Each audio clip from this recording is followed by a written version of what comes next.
Ako si First Lieutenant Felizer Enquetor II ng 68 Infantry Battalion. Ako yung currently Headquarters Commandant at Battalion S4.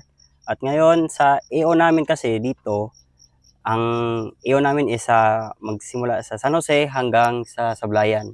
At isa talaga sa main problem na nakita namin at tinatalakay ng aming batalyon is yung agrev. At ito ay ma-discuss ng bisita natin ngayon, si Toto Marquez, isang former rebel, na isa ding beneficiary nitong na pinaglaban nila na lupa na 92 hectares na napagtagumpayan. At dito rin yung kinalakhan niya at lahat sila ng pamilya ay lahat is sumapa sa NPA dahil dito sa agrev na sinasabi natin. Magpakilala ka muna. Okay, magandang araw po. Ako po si Toto Marquez. So, kung nakikita nyo po ngayon, ako po ay isang dating miyembro ng CPP-NP-NDF. So, gusto ko kong ikwento yung lugar na ito. Ito yung makasaysayan sa aming pamilya. Unang-una ay kami pong magkakapatid ay 5 kaming nagsampa sa NPA. So, bago yun, bakit ba kami nagsampa sa NPA? Ano po ba yung naging dahilan kung bakit kami nagsampa? Kung napapansin nyo po ngayon, itong kinatatayuan ko, ito po yung dating bahay namin. Ito po yung dating bahay namin nung panahong 1998, 99. So, kung napapansin nyo po, itong lupang ito po yung lupa namin na nakapangalan sa isa naming kapatid kay Rogelio Marquez. Tapos dyan po sa part na yan, dyan po yung dito, sa lugar lang nito, mga 30 meters ang layo. Nandyan po yung lupa din ni Kuya Obito Marquez. Yan yung po yung si Kabusay. So, ito pong lugar na ito ay 98 hectares po ito. Na kung saan ay dito po kami nagmula, kinagisnan, at dito rin ako nag-umpisang nakibaka na na-recruit. Dati po kasi itong lugar na ito ay pinaglaban ng mga tao. So kasama na po kami doon. So ang lupa po nito ay halos mga beneficiary dito ay mga nasa 90 plus na magsasaka. Na binuo po ito, pinasok dahil po sa nakita na wala pong nagmamay-ari na pero may nagmamay-ari. So kami po ay kasama sa pumasok nito noong 1998 na siguradong nakuha namin. Tapos yung meron po kaming may tumulong sa amin na hindi namin kilala na sila ay nagpapakilala dati ng mga mga tutulong sa lupa para mapasa kanila. Sila ba yung nag-organize sa'yo? Sila yung nagbuo sa inyo? Yung mga beneficiary niyo? Opo, sila yung nagtulong na sabi mapasa amin yung lupang ito. So totoo naman na napasa amin yung lupa. Siguro sila yung mga nakilala namin sa kalaon-launa na sila yung mga grupo ng mga taga Anak Pawis, KMP, Bayan Muna, at mga Anak Bayan, Karapatan. So sila po yung mga naging dahilan at nasa likod na nakasama namin at kung bakit nakuha itong lugar na ito. Yung una kasi, hindi namin masisisi ang tao kasi unang-una kasi lupa eh. Oo. Wala kaming alam na wala kaming ideya na siyempre doon kami sa merong tumulong. Oo, lupa, diba? simulan mo natin kung ano yung background ng pamilya nyo para mas maintindihan nila kung paano ito na parating sa inyo at ano yung perspective nyo pag ganyan. So nakikita natin itong area na sinabi nyo pinaglaban nyo at napagtagumpayan na lupa na 98 hectares is malapit lang din ito sa bayan ng San Jose, mga 10 to 20 minutes ang ito na biyahe mula doon mismo sa bayan. Yes po. Ngayon, sinabi nyo merong nag-organize sa inyo at merong nangako sa inyo na makuha itong lupa na ito. Pero bago nyan, sabihin nyo muna kung ano yung background ng pamilya nyo at paano kayo napili nila na kayo yung isali doon sa giorganisa nila. Unang-una kasi ako bata pa noon eh. Unang-una 13 years old pa lang ako noon. 13 years old. So ano na kami dito. Kami na yung mga grupo ng mga kabataan na binuo nila. Binuo ng anak bayan, binuo ng mga taga-karapatan. Tapos yung mga tatay ko naman, sila kasi yung mga magsasaka. So sila yung mga nakapaloob naman sa Kilosang Magbubukid ng Pilipinas, yung KMP. Tapos yung mga kuya ko, kasama din sa mga sa KMP, sa Anak Pawis, tapos yung mga kapatid kong babae at nanay ko sa Gabriela. So lahat kami dito, hindi lang yung pamilya ko, so yung mga miyembro nito. Ngayon, dahil kami ay mga katulad ko, yung kuya ko kasi 1999 si Kabusay. So siya yung nauna ko napapansin yung bahay na yan. Yan yung bahay namin noon. So si Kabusay aktibo pa ngayon at Opo, nasa regional siya Aktibo po pa ay siya. aktibo pa siya ngayon. Yan po napapansin nyo, yung bahay na yan, diyan kami nakatayo noon nung umalis si Busay. Pagsampa niya, Pagsampa noong 1999. 1999. Ganun ba? Yes po. Paano siya namaalam sa inyo? Ang sabi niya ay siya ay may pupuntahan lang, pero siya ay laging nagkikwento sa amin na sumasama sa rally, kasama niya yung mga kabataan, yung mga anak bayan. So kami ay nainggit rin kasi una-una dahil binuo rin kami sa grupo dito. Kami yung mga tagapagbantay ng mga seguridad. So kalanlaunan, yun, naging ako, nakuha ng anak bayan na mag full time na para mag-organize din dito sa lugar namin hanggang sa buong San Jose. So, area na to, dito ko talaga Ito sa po San Jose. talaga. Dati yan, ang mga bahay po kasi dito ay hindi siya dikit-dikit. Watak-watak dito sa dike, dito sa amin, kami lang dito. Tapos doon naman sa mayroong saging na may mga bahay niyan dati. Hanggang doon po yan. Tapos dyan, sa may kabilang dike na yan, dyan po ang mga bahay dati. Tapos kung nakipapansin niyo yung bahay na yon, yung pinakadulo na yun, may nag-iisang bahay na yun. Ayan. Yan yung isang pinaglulunsaran namin ng pag-aaral ng MKLRP, ng Batayang Kurusong Pangpartido. So, Yan dati yung na yan lugar dyan nakatayo. Hanggang ngayon na dyan pa rin. Dati pa rin, yan pa rin hanggang ngayon. Diyan din nagpunta noon yung isang squad ng hukbo na yung binuo kami sa grupo ng mga kabataan. So siguro 1999 yun, 2000. Kalapit-lapit talaga sa San Jose. And then, Yes po. pero dahil tinanaw nyo na utang na loob, paano to? Opo, kasi tinulungan kami na mapasa amin yung lupa. Sa katunayan, nasa amin nga talaga yung lupa kasi natulungan po kami. Ngayon, ang kapalit nun, bilang kapalit, ay magsilbi kami sa Kilusan. Tapos, yun na-recruit na kami. Unang-una, nabanggit ko 1999, si Kuya, si Kabusay, siya yung nauna eh. Ako naman, 2002 din, December. Ako yung pangalawang sumampa rin sa kanya. Sumunod sa NPA. After ko, yung aking babae na si Emily. 2000, alam ko, andin yan, mga 2004. Tapos si Emilia naman, si Karuksan, sumunod sa kanya. So, balik kami, saka yung isa kong huli, yung kuya namin sumunod kay Busay, yun din yung pinakahuli. So, 5 kami lahat. Hanggang bang yung aking mga magulang noon ay nananatili dito. Sila yung nag-aalaga. Sila yung nag-aalaga at sila yung mga persa at leader ng mga KMP. Tinatanaw din bang utang na loob doon sa tumulong sa inyo yung... Kasi parang bilang kapalit sa tulong nila, napilitan kami. Napilitan kaming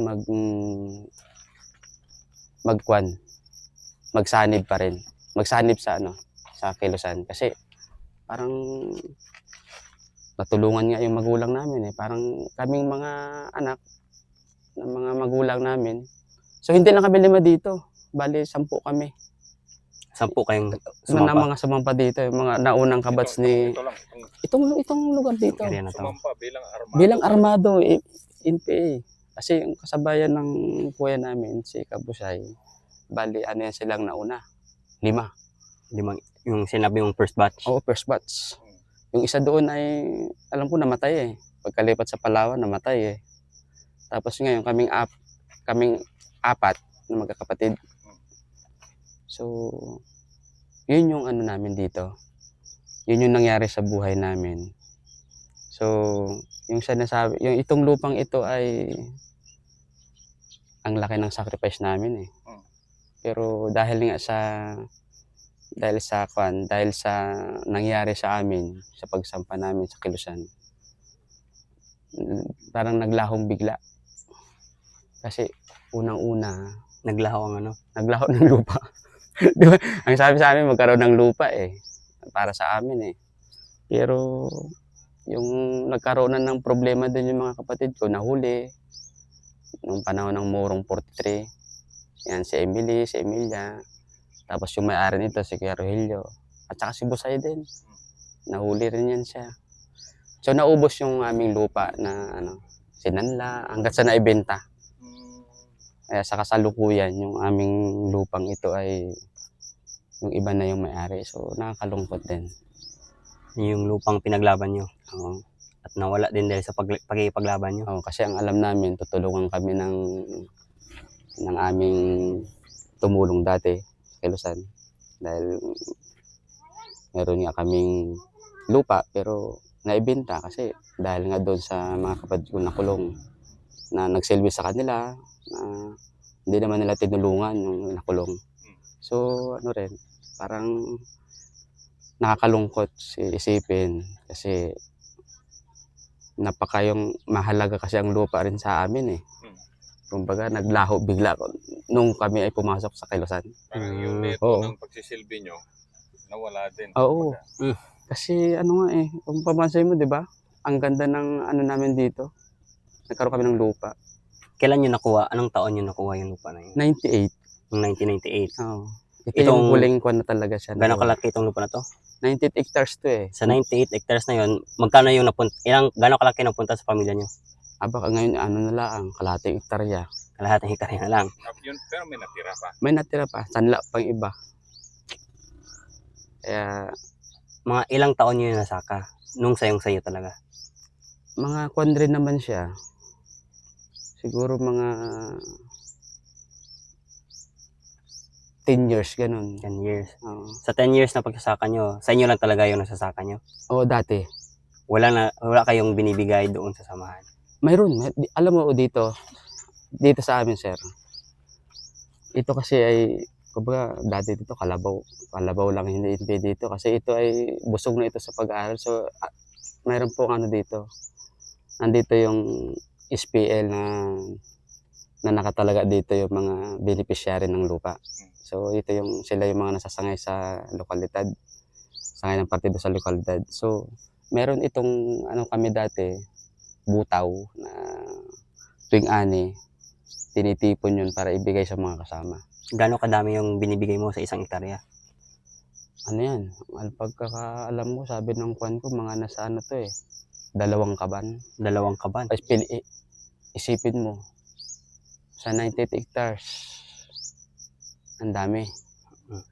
Tapos, siyempre, yung SPL dito ang namamahala, sila din nagtitinda.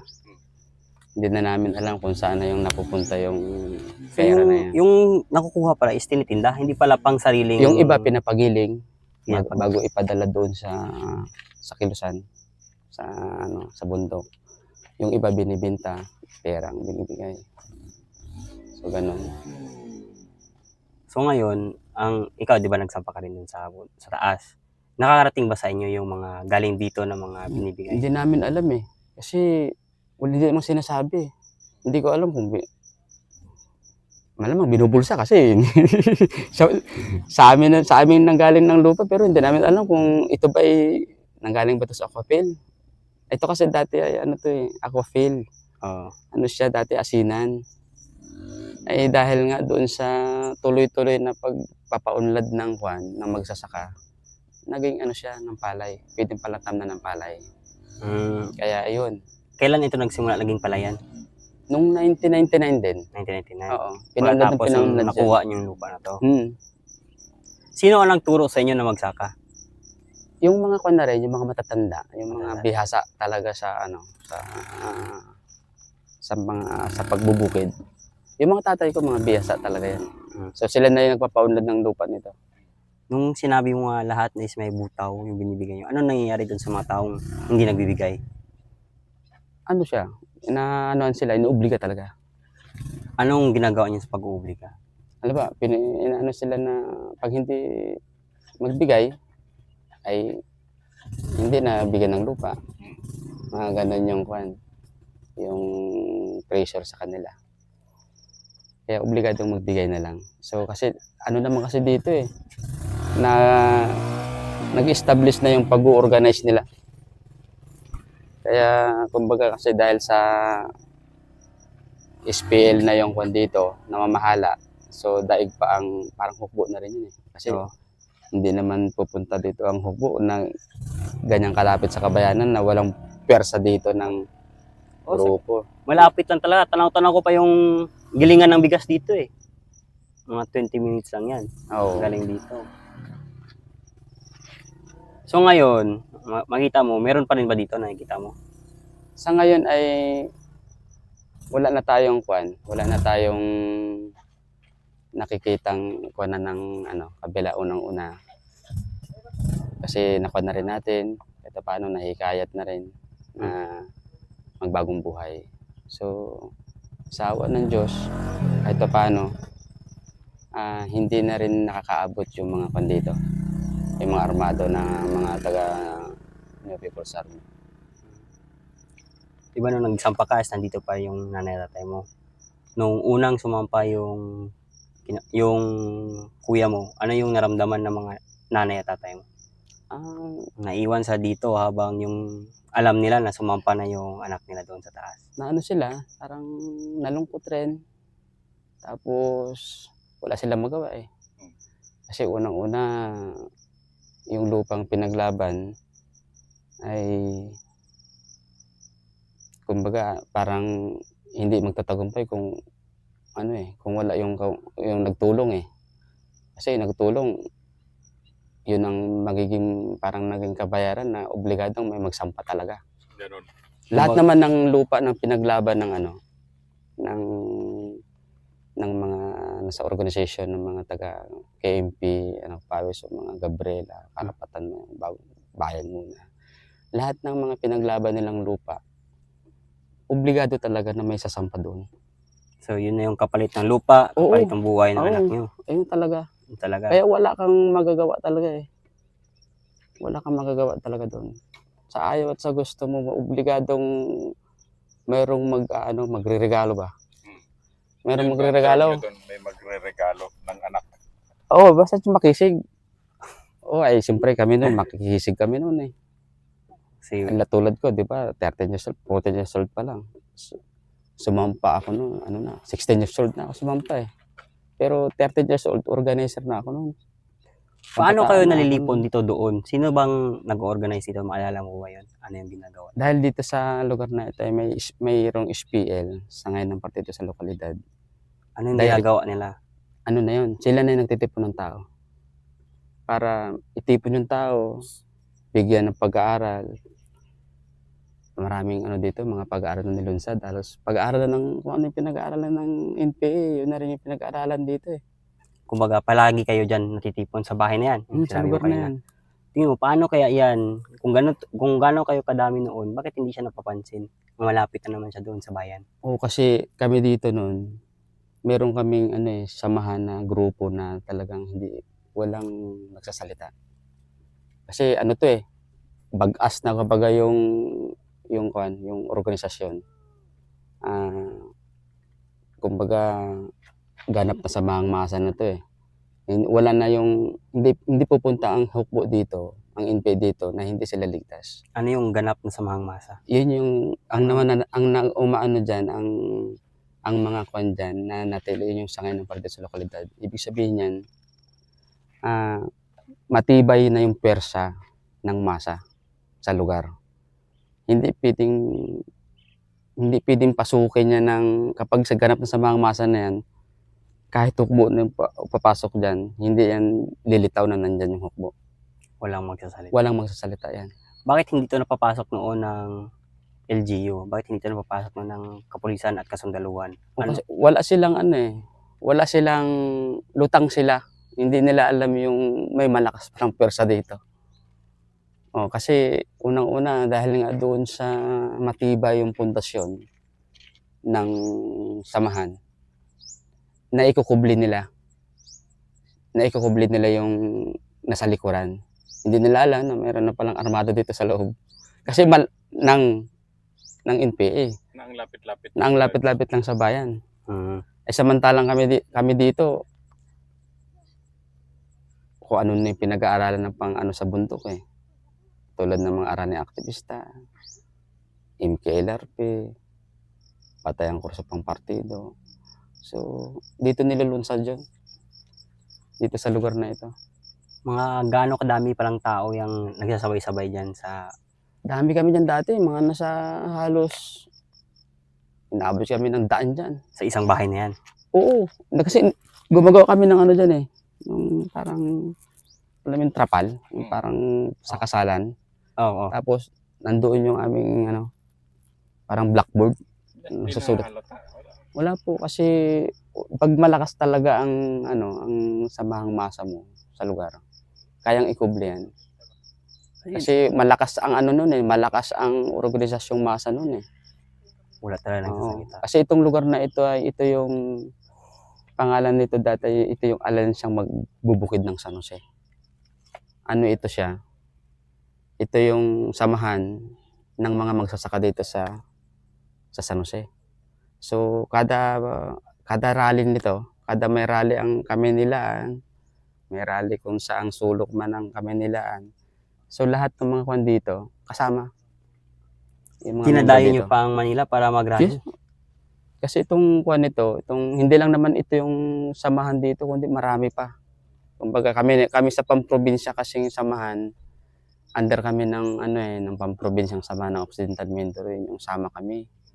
Yung samahan ng magbubukid ng Kanlurang Mindoro. So, itong aming samahan nito, yung MSG, ito yung samahan lang ng para sa amin sa San Jose. So, kapag may movement at nagpatawag ang mga taga KMP, mga taga Anak Pawis na may rally doon, pabagsakin si ano noon. Kasama kami doon sir eh. Yung era resign. Kasama po kami doon, kasama din itong mga nasa kwan dito, sa SPL. So kumbaga nangyari, binigyan kayo ng lupa, tinulungan kayo para magkautang ng loob kayo. Tapos lahat na ng sinasabi nila, hindi kayo matanggi. Yun ba yung lumalabas? O, totoo yan. Kasi maobliga ka talaga na meron kang irigalo na, sabi, kung ako ay magulang na, may anak ako medyo malakas, sige, wala tayong magagawa. Mag-voluntary ka na lang magkuhan. Pero anong nangyari sa inyo? Kayo lahat? Kasi ang ano namin, ay lahat kami makikisig. Siyempre, nakalangan namin na mas malaki yung ambag namin eh, na talagang magtagumpay at marami pa kami matulungan eh. Pero sa kasalukuyan, nagkaroon na kami ng pagkawatak-watak, malungkot. Dahil yung mga kapatid ko lahat ay doon na nakulong, naibenta tong lupa, para makapag sa kanila, makapagtustos.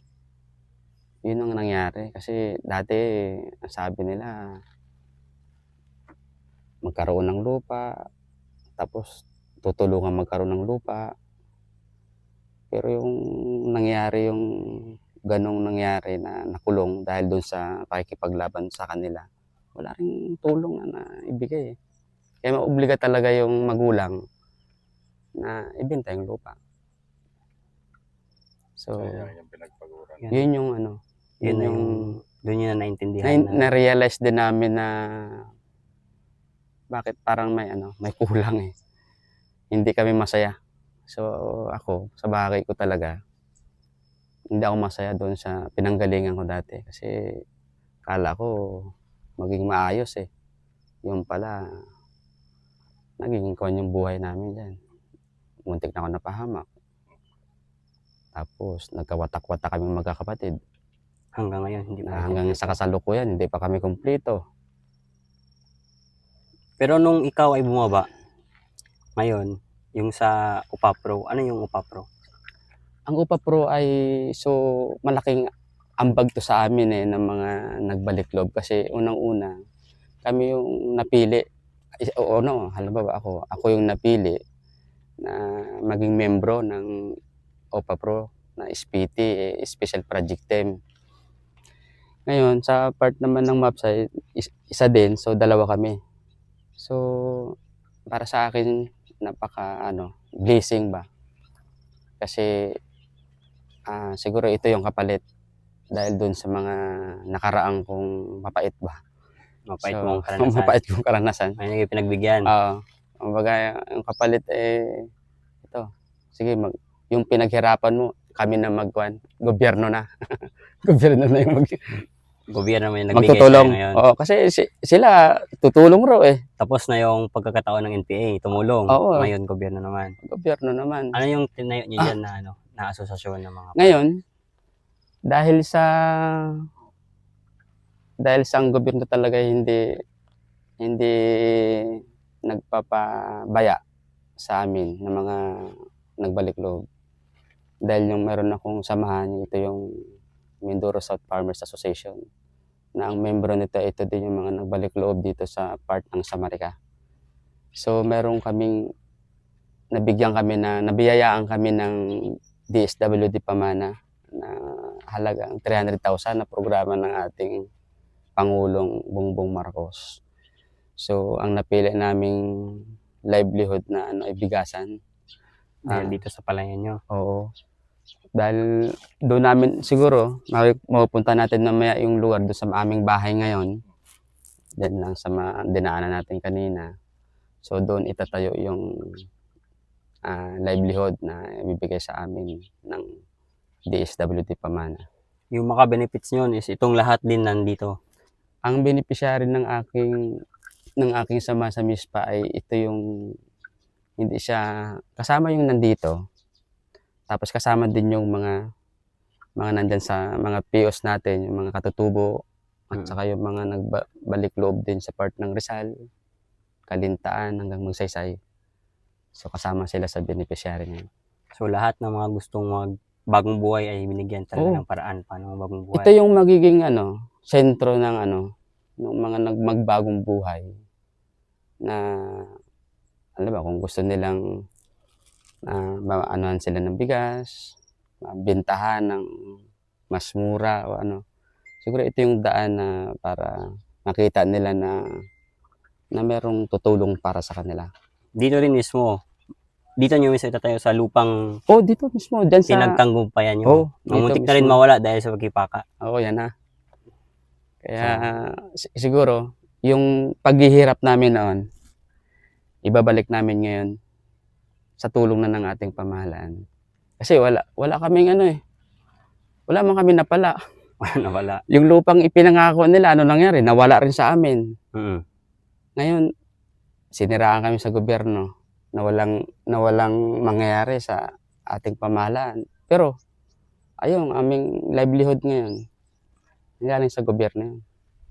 So, hindi kayo pinabayaan? So, hindi kami pinabayaan. Ito, malinaw. Kumbaga, ako mismo nagsasabi, lehitimo talaga